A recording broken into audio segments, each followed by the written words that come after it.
at me and tell me what you see. I look at you and tell you what I feel.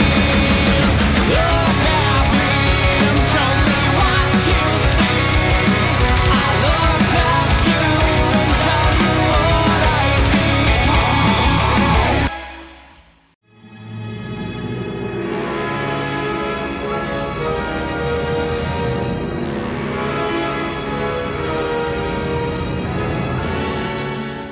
Welcome back to the Hellraiser series with Hellraiser 8 Hellworld, filmed back to back with Hellraiser 7 by the same people, so that's a damn good sign. Also, Hellraiser 8 involves video games, written by someone who's never played one in their lives. And Hellraiser 8 stars a group of teenagers, so we're balls deep in the standard as fuck slasher genre. So let's take a look at Hellraiser 8 Hellworld, or Friday the 13th Hellraiser Halloween on Elm Street, as I like to call it. The film opens with a random guy digging and screaming. He then dies for reasons unknown yet, because we then move to his funeral with his friends and our main characters. They're teenagers in a slasher film, so obviously you want to tell them to fuck off as soon as you hear them speak. I wish you could. Fuck off. What's his problem? Fuck off. We're here to pay. Fuck off. What about his... Fuck off. Come back in, then fuck off again. You'll also notice that one of our main characters is none other than Henry Man of Steel Cavill. But let's be honest, most actors have a movie that should be erased from their CV. It's just a shame that Henry's got two. The friends talk about the dead guy and how he died, which all they say is he died because he was obsessed with a game called Hellworld, which sounds like an anti-game message, but it's really not. They talk to Adam's best friend, and it's clear there's a lot of animosity between the friends and him, who blames them and himself for what happened. And one of the girls, Chelsea, approaches the coffin and weirdly opens it up to see the dead and severely burned Adam, who then grabs her and she wakes up in her bedroom. Because fuck you, we love fake-out moments in the Hellraiser series now. So we're now 2 years later, and Chelsea gets a knock at her door with no one there. And when she opens the door to check... shock, horror, it's Chatterer who's making a house call. What's up, Mike? What? Paid to grab $100 for this thing on the internet. Didn't it scare you at all?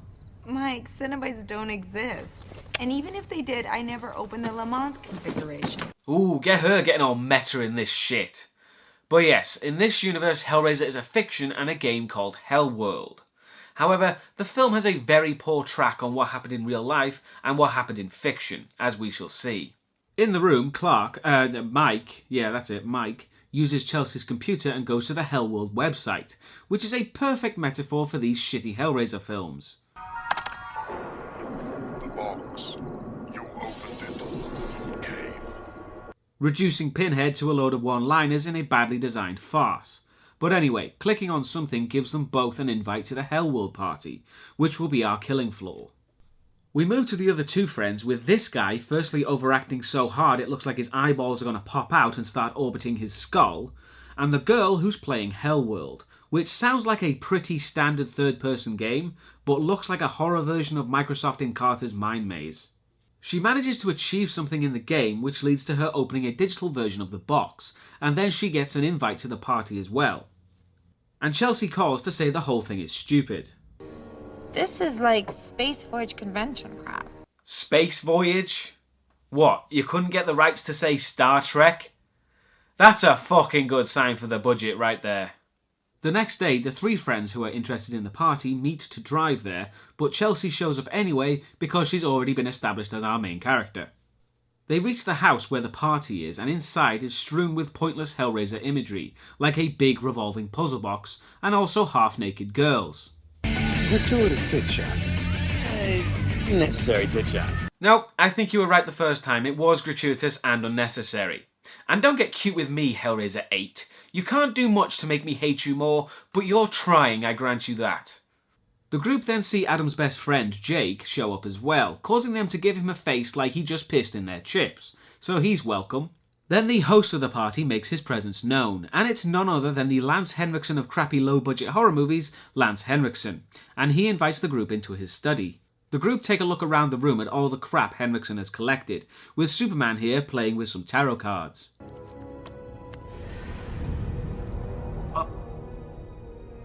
This is where the shit hits the fan, guys. Oh, that was acting, guys. Ooh. He then rubs his thumb on the card, rubbing some kind of substance off, and one of the girls sprays herself in the face with perfume. And then Lance gives them a drink, with Chelsea and Jake declining because she's driving and he doesn't drink. Knock yourselves out. Ooh, wasn't that subtle? You can probably tell that Lance has drugged the kids in various ways for nefarious reasons that will be revealed later. But let's be honest, for that to work, wouldn't he have had to have drugged everything in the room to make sure it worked? I'm sure that wouldn't go badly. Damn. Need a pen. Here's a pen. Lance takes them to see the rest of the place, telling them all about the house and how it was created by Le Marchand. So, is the Hellraiser stuff real or just fiction? I think the movie's already forgotten which is which. Lance tells them all the spooky shit about the house, like how it was used by nuns until they either disappeared or were dismembered, and then a home for the criminally insane. You know, because why have one shitty cliche when you can have many? The group get into the lowest part of the house, a big laboratory-style room filled with jars of fetuses and human body parts, and Superman plays with the body hook, which isn't foreshadowing at all. There's also a pointless jump scare of one of the jar babies scaring the overacting guy, which won't amount to anything, and doesn't even make sense in the context of the movie. And with Lance subtly drugging the friends, except of course Chelsea, how do you think he'll drug her without her knowing?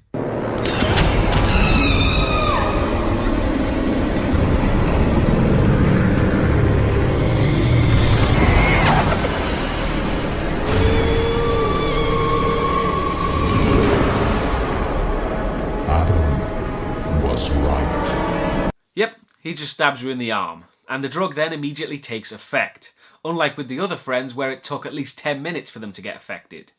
And yeah, Pinhead doing what he'll do for the majority of the film, which is show up, say something cryptic, possibly kill someone, and then fuck off. Anyway, the room spins and is then back to normal, with everyone not really believing Chelsea. They go back up to the main room of the house, and Lance explains that everyone gets a mask and a cell phone, and you call the number on the mask for some anonymous sex. But it's not really that anonymous because few people are wearing masks, and our group keep taking them off.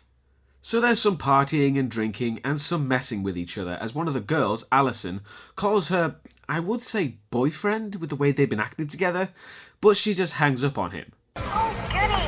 These things actually work. Thanks, Derek. What the? Wait, how the fuck did her name come up on that phone? Are their names pre-programmed already on those fucking things? However, once again in a Hellraiser film, I'm unable to criticise illogical and bizarre things because they're easily explained later on. Still pisses me off though.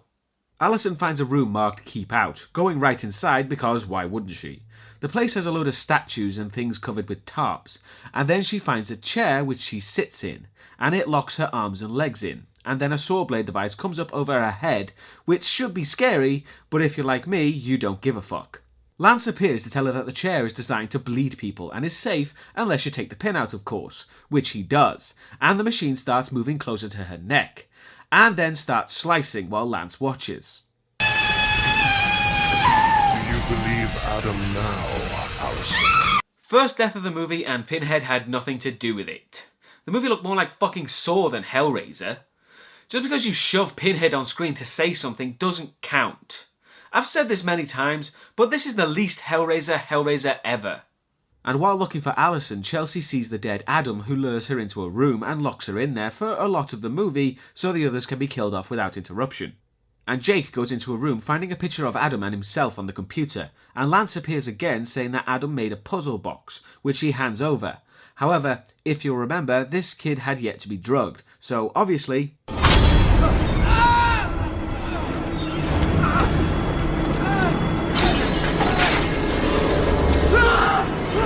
Is it just a game now, Jake?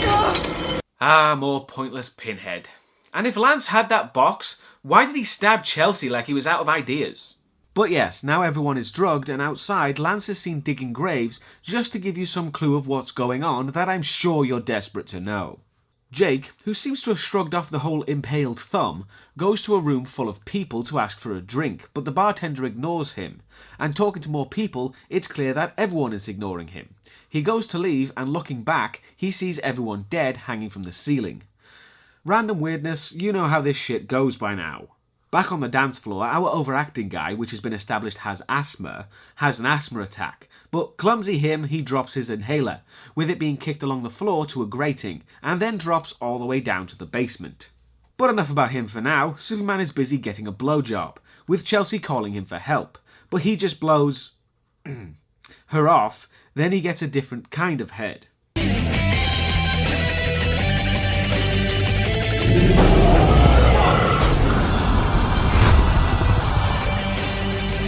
What's the matter?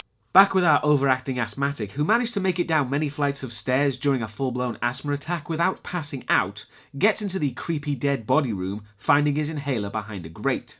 But it's a false alarm, as the grate is taken off and the inhaler inhaled, so he can breathe a sigh of relief laying down on a gurney. But oh no! Pinhead appears with a cleaver and just decapitates him in incredibly boring, standard, non-Hellraiser fashion. And now I can breathe a sigh of relief, because seriously, his overacting was giving me tinnitus. While walking around some more, Jake sees a nun watching him. He follows her upstairs, finding her in a bedroom very naked, which leads to an overly long sex scene that has neither use nor purpose. And after the sex, Jake starts getting visions of Adam from the start digging a hole while Pinhead watches. And while that's going on, Chelsea calls the police, who show up amazingly fast considering the house is isolated in the woods. Lance talks with the cops, acting like the most suspicious guy ever by refusing to let them go in the house, and Chelsea bangs on the window calling the cops, telling them where to look, but the cop can't see anything. Definitely drugs.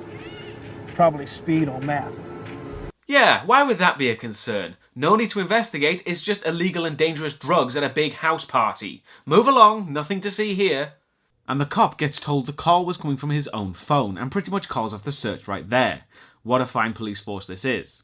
Back on the dance floor with Superman, who seems to have finished with his blowjob, the girl takes him to a more private place, which for some reason means the creepy dead body room again. After making out some more on the way down and the girl getting her tits out, she just locks the guy in with the dead body jars. He looks around a bit, getting freaked out by the jar babies, and then he finds his friend's dead body, thinking it's a fake prop, until he opens the jacket to find it partially dissected for reasons unknown. Then he finds the guy's head now in a jar, and after putting his hand in some blood, freaking out some more, a Cenobite appears. But all he does is pull a lever. Again, he didn't need to be there. Look up in the sky! It's a bird! It's a plane! Nope, it's just a twat swinging from a hook. This is just the beginning. Pinhead, why are you even here? You're the horror equivalent of a sad comedian who's out of material at this point. Chelsea managed to get out of the room and the house, running after the cops, but they don't see her. She gets into a car, but it won't start. Like a bad horror movie, isn't it? Yes, it really is, Lance. Thanks for that. Chelsea runs off into the woods to try and catch up with the cops. Back in the house with Jake, he continues to have visions of Adam, who digs his hole some more, then douses himself in petrol and sets himself on fire. Everyone needs a hobby, I guess. Outside in the woods, Chelsea's still running and screaming until she runs into a cop who tries to help her. That is until Pinhead kills the guy.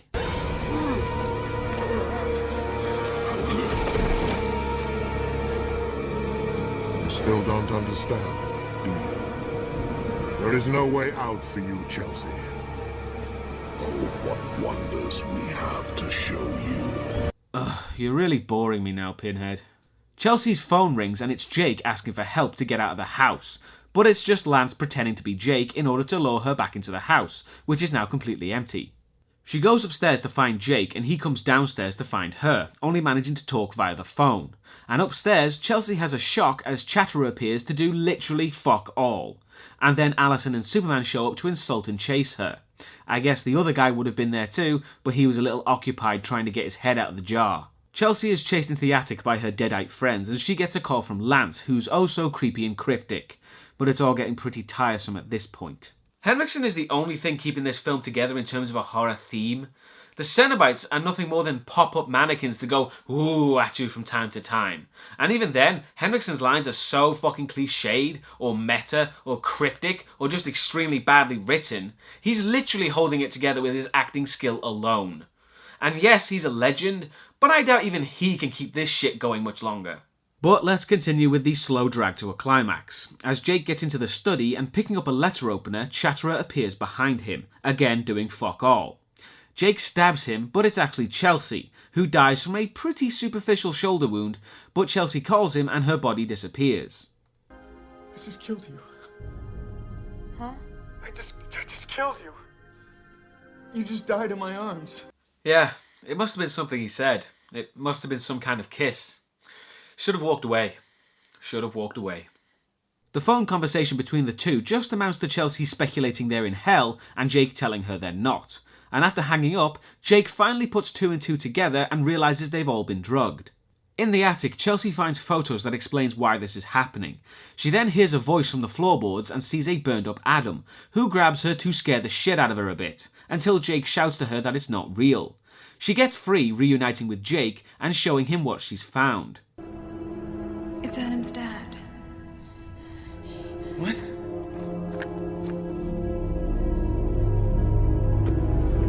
It's Adam's dad, Jake. Yep, making this a simple story of overly engineered and complicated revenge. Which is perfectly Hellraiser. I mean, this film fits perfectly with the themes of pain, pleasure, temptation and lust. But let's be honest, these films forgot what Hellraiser was actually about a long time ago. Lance appears again to do some intimidation and taunting, but Chelsea just gets her badass face on and kicks him in the face down the stairs. Goodbye, asshole.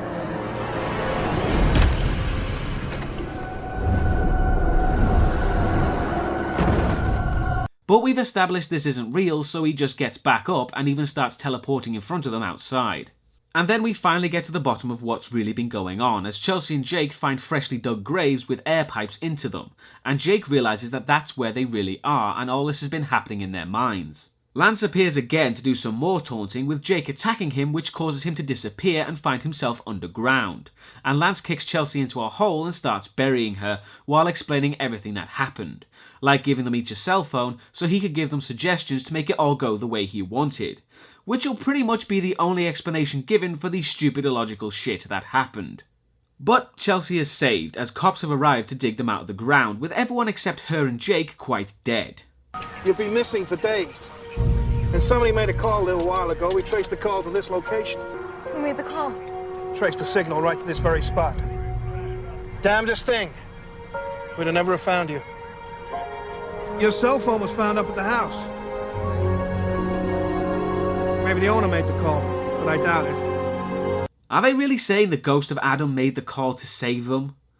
Well, I guess a lazy resolution is good enough for this film. But the film's not over yet, as Lance is held up in a hotel room looking through his son's things. He finds a puzzle box, the real one this time, he manages to get it open and the Cenobites appear. He tries to deny that it's really happening until the other two Cenobites use some weird blade things to slice the guy apart, in continued underwhelming and non-Hellraiser fashion. And the film ends with a stupid scare moment as Chelsea and Jake drive until Lance appears grabbing the wheel, causing them to swerve slightly then stop the car. So pretty ineffectual there and just annoying. Also, I get the feeling that the Cenobites didn't do a very good job at killing that guy. But come to think of it, their track record of people staying dead isn't that great. So that was Hellraiser 8 Hellworld. And I know I've said this a lot, but this really isn't a Hellraiser film. If you remove the Cenobites and references to the series, it honestly wouldn't change a damn thing. Just have Lance as the bad guy killing all of them, simple as that. It then becomes a standard as fuck, pointless and forgettable slasher horror movie. This is possibly the laziest fucking attempt to adapt a horror movie into a Hellraiser movie, with the Cenobites given fuck all to do except stand there looking scary and occasionally Pinhead says something intimidating. This isn't just a bad Hellraiser film, it's a bad horror film, period. I'm getting so sick of these crappy horror movies with Hellraiser just crowbarred in there. Can't somebody write a script that's just meant to be a Hellraiser film? Just this once Oh God. Oh, no. I refuse to acknowledge its existence. I won't do it. No. No. I mean it. No, you can't make me do it. No. No. See you next time for something different.